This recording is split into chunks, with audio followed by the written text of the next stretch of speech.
What's up, everybody? Hopefully you're having an awesome day. Today you join me in the Great White North, which unfortunately is still very white.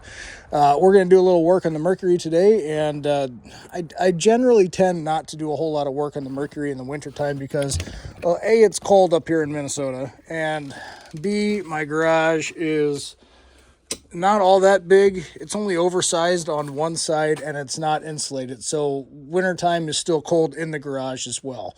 I do have a couple space heaters and things that I'll throw on sometimes, but I've done so many changes to the car this off season, or have planned this off season, that things need to happen. And with it being February, the spring is fast approaching. So these changes need to happen sooner than later. One of the biggest things, as you guys can see, is I have changed the wheel and tire setup on the car. This season I will be running Falcon RT660s. I got those on a deal. They're not the 660 pluses, but they're a heck of a lot better than what I was running last season. And I've also moved to a square setup, so meaning I'm running a 295 40 18 on all four corners of the car. Now, I did have to raise the ride height to get everything to fit, and it's not aligned yet, so keep that in mind. Yes, the tires poke out of the fenders, but that's what we're going to address today. Is we are going to start the process of rolling and hopefully pushing out the fenders a little bit, and then that combined with an aggressive track / autocross alignment is hopefully going to help these tires tuck. Now, I don't need to slam the car down and get everything all tucked up in there, but what I'm worried about is when the car is rotating through the corners, that I'm not cutting or damaging the tire on the fender and that everything has enough clearance. Now, part of that is going to be the alignment. I'm going to go right off the bat with either -3 or -3.5 degrees of camber, which is going to bring the top of the wheel in. But the idea behind negative camber, if you guys aren't familiar with how camber works in turns, is that when you have the wheel in a turn, the idea is then, if it's cambered in, that turn is going to then force the tire almost flat in the turn. And in the turn, you're going to have a better contact patch of rubber for better traction, etc. So that's the idea behind that.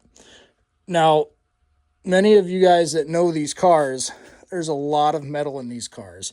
Rolling the fenders on these is not like going out and rolling the fender on a Volkswagen or a Honda. These fenders, this is a sturdy fender. There's a lot of metal in here. So what I'm actually going to do is I'm going to take my death wheel, and that's what we're going to do today because it's still pretty cold out. It's supposed to be warmer tomorrow, which ideally you don't want to try and do this when it's super cold out because you want to keep everything as warm as possible, especially for the paint, so that you don't screw up the paint on the outside. Now, I am going to be using a heat gun as well to help mitigate that. Worst case scenario, if I screw something up, I've got a body guy, and hopefully he can touch it up, make it look nice. Again, it's not a show car. It's only a car that's nice enough to take to shows. It's a competition car. At least it's going to, morph into more so of a competition car that's streetable. So we're going to take the cutoff wheel and we're going to remove, probably starting from here, a bunch of this material all the way up and around, and especially in through here. And I'm probably going to bring it back at about here. I don't think I need to roll anything past about this point here. So with that being said, I guess let's get the car up, and then we'll take a look at exactly how much metal and where we're going to have to trim.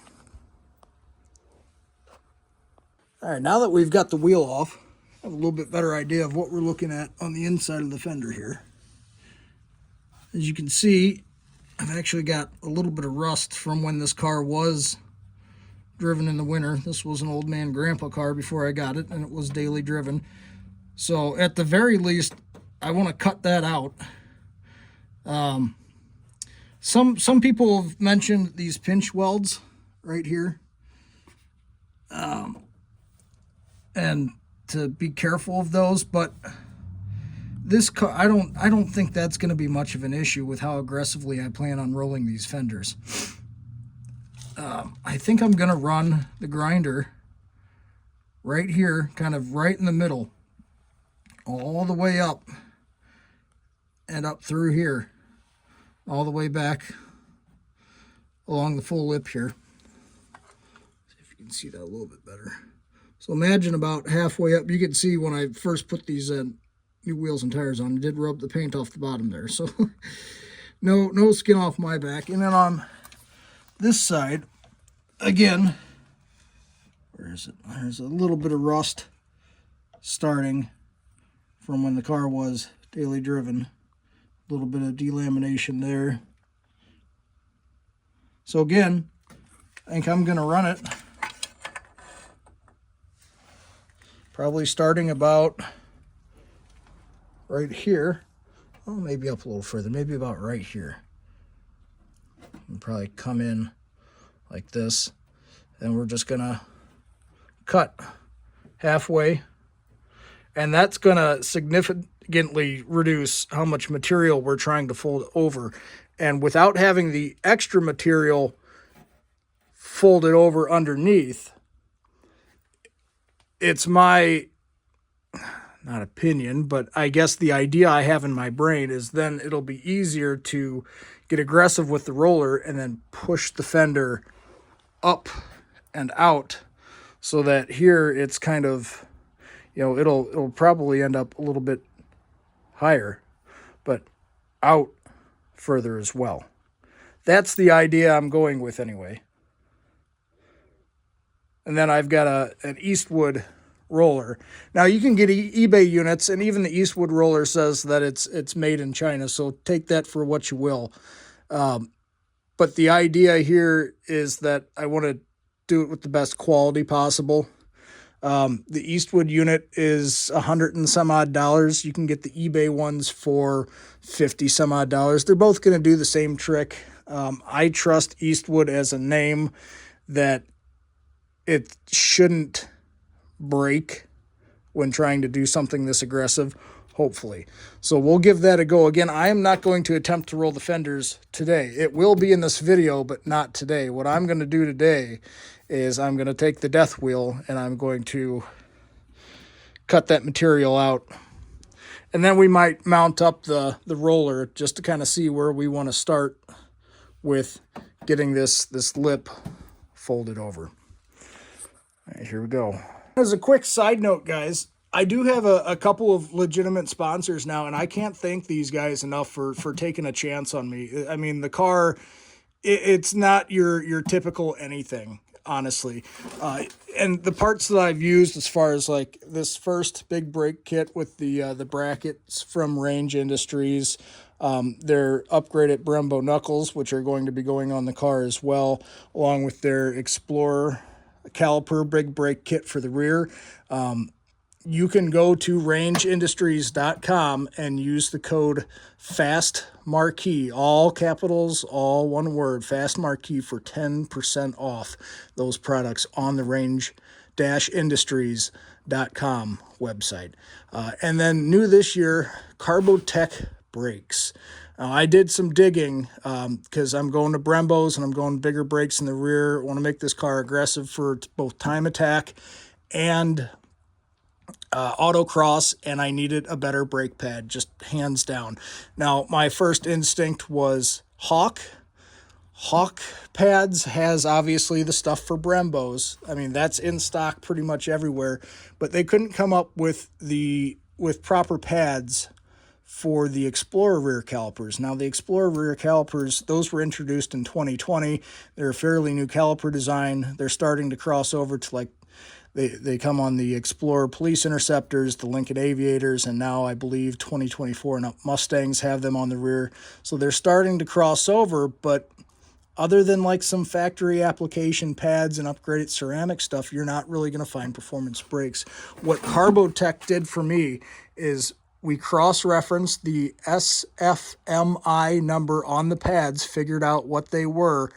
They ordered shells of those pads and then built their pad on that shell with their AX6 autocross material, like specifically Time Attack autocross type brake material for those pads. Super awesome company. Their customer service is just out of this world. And I don't have a direct discount code with them, but if you're associated with SCCA, NASA, and I believe Mustang Club of America, you can mention that at checkout, and I believe they will give you 10% off your order. So again, just a super awesome company to work with, and I cannot thank them enough for sponsoring me moving forward. So go check them out. They do have street pads. They have pads specifically for autocross. They have straight up track pads as well. I mean, these guys know their race stuff.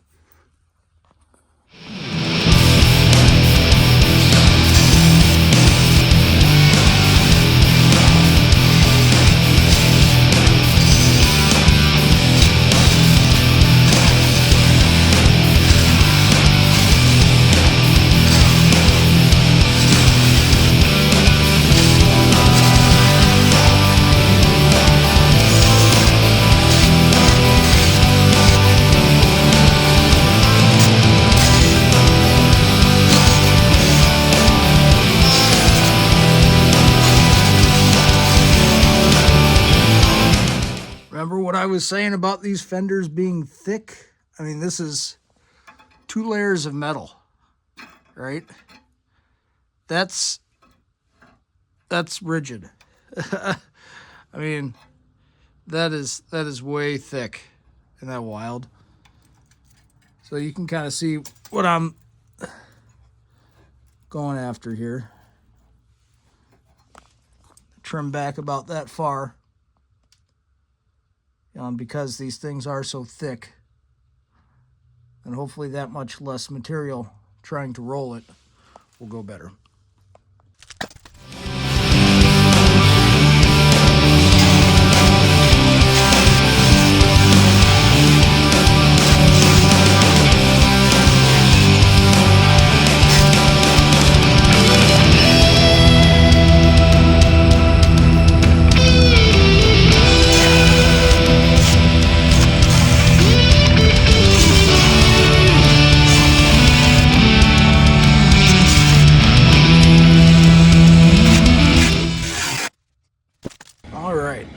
Got the whole fender trimmed up.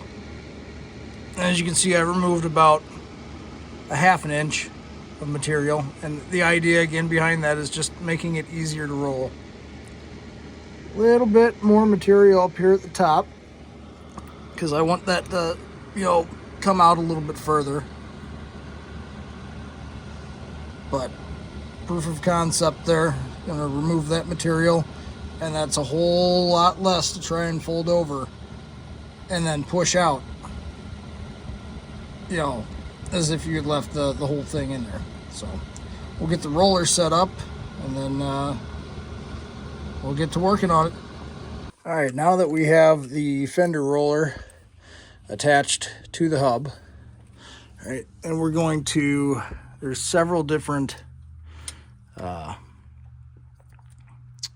adjustments on here, depending on how you want to do this. I've chosen to move the hub up by jacking on the control arm, just to kind of get it closer to what ride height would be, right? I got the car on a jack for just in case, or on a jack stand rather. But then you just adjust everything in here to where you want it to be.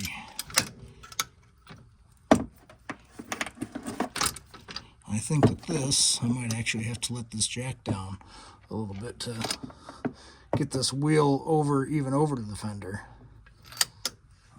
Let's let this down a little bit here.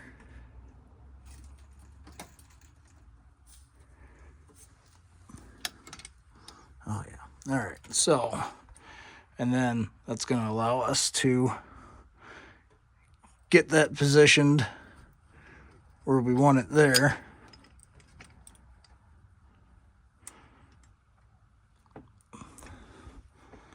I think that's going to be pretty good right there.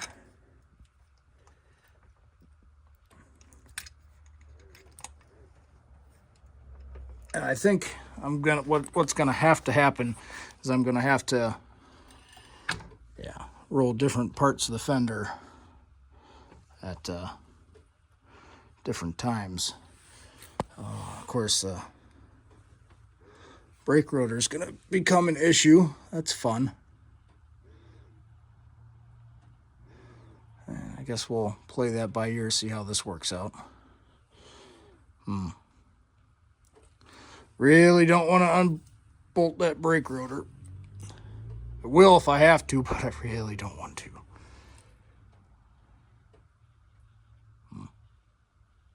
This might be a slightly longer process than I had anticipated. I guess we'll just start in the center here and see how far we can push it out.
As you can see, I've actually made some pretty decent progress, legitimately flaring the fender out a little bit along with rolling.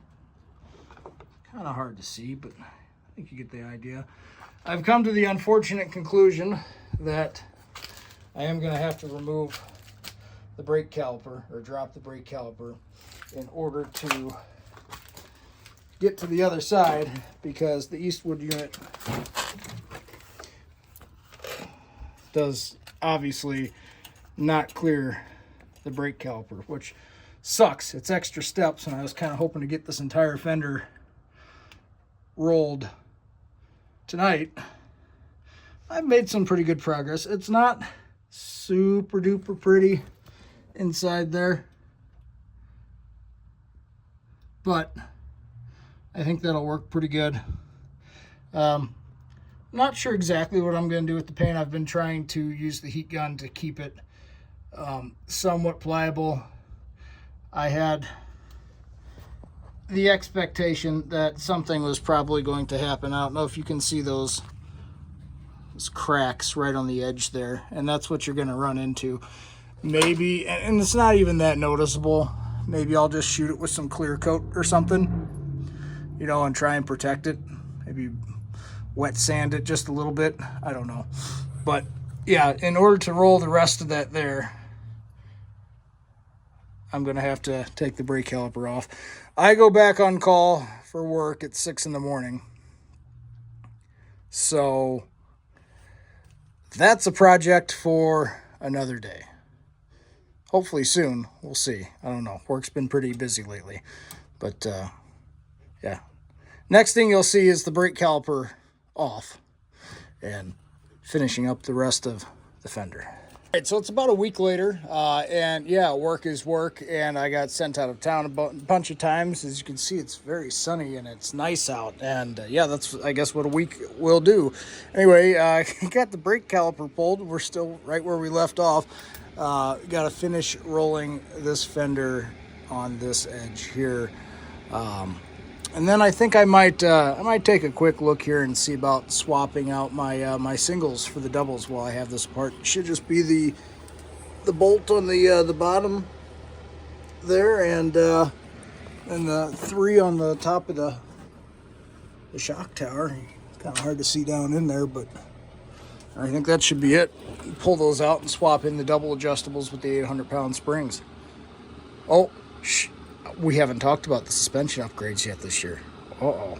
If you guys enjoy this type of shenanigans and you're learning anything or just watching me screw things up too, because that happens quite a bit, please consider subscribing to the channel, liking the videos, commenting. It all really does help. So there's one fender rolled. I spared you guys the time lapse of me just doing the same thing that you saw in the other time lapse. Is it the cleanest roll out there? No, absolutely not by any stretch of the imagination. You see there's little imperfections, and I think that's like part of a spot weld maybe on the inside there, so it's definitely not perfect. However, is it substantially better than it was? Yes, absolutely. And aesthetically speaking, now it's more important that the tire tucks during competition in hard cornering. But aesthetically speaking, with the camber like 3 to 3.5 degrees, I think that tire is going to tuck really well. We'll see. On to the next side. And here it is with the suspension settled a little bit. Yeah, I think with some more camber, that's going to tuck really well. And then the goal when I build a proper splitter for this, and that's going to be a whole nother video. Obviously, this splitter is probably going to come out to there, and we're going to run some sort of, I think it's they're called spats. But we're going to run something up there to kind of complete and tie that in. But yeah, I think that's gonna work out pretty well. I'm satisfied with that. Again, it's not the prettiest. It's got its imperfections, but not bad. Okay, so we got the car backed into the garage. Give me a little bit more working space. And again, I'm going to skip the time lapse because we're just going to repeat on this side what we did to the other side. And just as a recap, going to be going in this about halfway here, remove that material, make it a little bit easier to roll, and then put the roller on it and hopefully get the same amount of flare on this side as we did on the other side. So with that, I'm going to get to it. All right, so just like before, I've removed a certain amount of material from the lip there. Again, the idea of less is easier to roll. And here's my jerry-rigged solution to get some heat up in here, since it's like 50 degrees out today, but it's not warm by any stretch of the imagination. And generally when you're rolling fenders, you want to keep some heat in the paint in order to attempt to not crack it as much as possible. So run this space heater here is, as hot as I can run it to try and get this area warm. And then I have a heat gun that I use to get some localized heat in there as I'm rolling. So that's important to note. I don't remember if I mentioned that before, but you definitely want to have heat in order to keep the paint as nice as possible. Never mind the fact that I made a little boo-boo there with the cut off wheel. Oh well, that's what touch-up paint's for, right? Well, this sucks. There's clearly supposed to be a nut on the end of this, along with these two spacers here. That is clearly backed itself off, or the cotter pin that I think is supposed to be in there came out, and then the nut backed itself off, and has flown somewhere in the garage, and I can't find it. Now, I've got some good progress on the fender. I mean, it's damn near done. There's some little things that I wanted to do, like push this out a little bit further here, and maybe a little bit out a little further here. But I've made an appointment to get the car aligned to tomorrow and at least get the alignment in. So, yeah, I think I'm dead in the water for today. Maybe while the car's at the shop getting aligned, I'll take this to the hardware store and figure out what thread this is and get a new nut so that I can pull it back apart again and continue rolling. Most importantly, I think this part of the fender to blend it in a little bit better. As you can see, it kind of, there's not really a hard edge, but you can see where that just stops, and this needs to be brought out more. So, yeah, that sucks. All right, well, is what it is. We'll throw it back together. So in my garage, I have right over there an old cabinet, and there's some old metal drawers below that cabinet. And some of the drawers are filled with just random nuts, screws, bolts, nails, you know, like just junk parts, but spare stuff. Everybody's got drawers and stuff like that. This one just happened to come with the house. And I shit you not, I just happened to have a random bolt in there that fit this. So we're back in business, and I can finish rolling this tonight before the car goes to the shop tomorrow. Just completely random. I don't even know what this, and it's a weird bolt too. Like, it's only threaded like halfway in there. I don't know what it's from, but hey, it works. I don't care. It works. Here we go. Wouldn't you know it? Went to go pull the car out of the garage last night and happened to snap another clutch cable. So I guess I'm going to be looking at the geometry of the clutch cable and seeing what the heck's going on there. On the upside, though, the fenders turned out pretty good. You can see there's definitely a noticeable flare on both of them. I think that turned out pretty good. And of course, you know, with the alignment, the tire is going to tuck nicely. Both of them going to tuck right in there. Well, I guess thank goodness for a stout quality starter on these 4.6s, because this thing will start in gear. Also, thank goodness for no clutch safety switches either, since I can go start this thing in gear and limp it back into the garage and tear apart the clutch cable that snapped right at the firewall again. So, joys of having a race car, I suppose, or something that identifies as a race car. All right, so we're going to call that good enough on the fenders. I went and got an alignment on it this morning. I did roughly about a half a degree of toe out and about 3.5 degrees of negative camber. And although I will say it didn't tuck nearly as much as I had hoped that it would, it's still pretty good. I'm pretty satisfied with how that worked out. And then obviously when we add the splitter, you know, that's going to come up and take care of that. So again, it's not the cleanest roll in the world. I'm not going to say I'm some sort of professional or, you know, that's a showroom quality job, because it ain't. It's absolutely not. But just imagine if I had gotten real lazy and taken a baseball bat, you know, or a jack handle and rolled it along the tires. You guys get what I'm saying? If you're going to roll your fenders, even if it's not going to be the cleanest job out there, well, get yourself a fender roller. I mean, come on. Who are you kidding?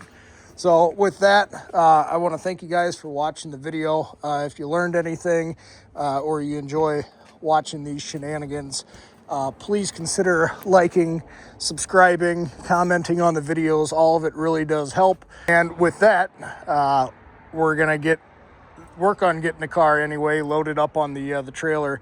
One benefit to having the car sitting with a higher ride height than it used to is I'm pretty sure I'm going to be able to get out of my door on the trailer now. Before I had to climb out the window, which is good because I think we're supposed to get some interestingly bad March weather, not only up here in Minnesota, but also down in St. Louis as well.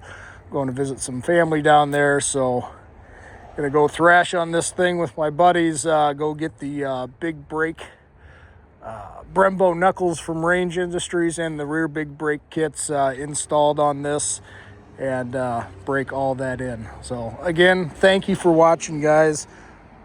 Most importantly, have an awesome day.